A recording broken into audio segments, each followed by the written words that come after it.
السلام علیکم ورحمۃ اللہ وبرکاتہ. You are watching RMI 45. اس چینل کو سبسکرائب، لائک اینڈ شیئر کریں تاکہ آنے والی نئی ویڈیو سب سے پہلے دیکھ سکیں. رسول کریم صلی اللہ علیہ وآلہ وسلم نے ارشاد فرمایا، اگر کوئی شخص جھوٹ بولنا اور دغا بازی روزے رکھ کر بھی نہ چھوڑے تو اللہ تعالیٰ کو اس کی کوئی ضرورت نہیں کہ وہ اپنا کھانا پینا چھوڑ دے. بخاری شریف حدیث number 1903. If a person does not stop lying and cheating even after fasting, then Allah Almighty does not need him to stop eating and drinking. بخاری شریف 1903. ارشاد ربانی ہے، بے شک جو لوگ چاہتے ہیں کہ مومنوں میں بے حیائی پھیلے، ان کے لیے دنیا اور آخرت میں دردناک عذاب ہے. القرآن سورہ نور 19.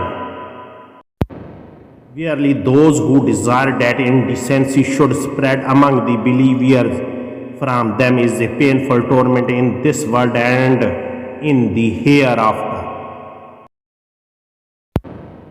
آپ صلی اللہ علیہ وآلہ وسلم نے ارشاد فرمایا، 3 آدمیوں کی دعا رد نہیں کی جاتی: عادل حکمران، روزے دار حتیٰ کہ روزہ افطار کر لے، اور مظلوم. The prayers of 3 men are not rejected: the just ruler and the fasting person and oppressed. ارشاد باری تعالیٰ، اور وہ جو لوگ اللہ سے ملاقات پر یقین نہیں رکھتے اور جو دنیا کی زندگی پر راضی اور مطمئن ہو گئے، اور وہ جو ہماری آیات سے غافل ہیں، ان کے کرتوتوں کے سبب انہی کا ٹھکانہ جہنم ہے. القرآن سورہ یونس آیت number 7 and 8. And as for those who do not believe in the meeting with Allah, those who are well pleased with the life of this world, and those who are heedless of our communication, their abode is hell because of what they did. رسول کریم صلی اللہ علیہ وآلہ وسلم نے ارشاد فرمایا، اللہ تعالیٰ جس شخص کے ساتھ خیر و بلائی کرنا چاہتا ہے اسے مصیبتوں میں مبتلا کر دیتا ہے تاکہ وہ صبر کر کے اجر پالے. صحیح البخاری 5645.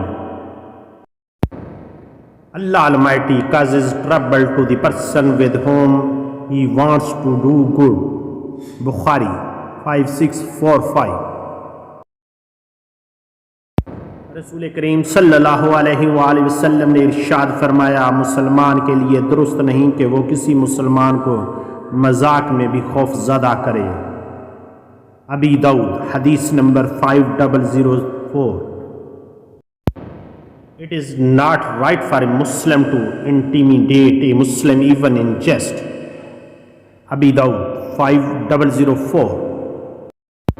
اللہ اور اللہ کے رسول صلی اللہ علیہ وآلہ وسلم سے بہتر کس کی بات ہو سکتی ہے؟ اللہ تعالیٰ اس کو خوش و خرم رکھے جو حدیث سن کر اس کو آگے بیان کرے.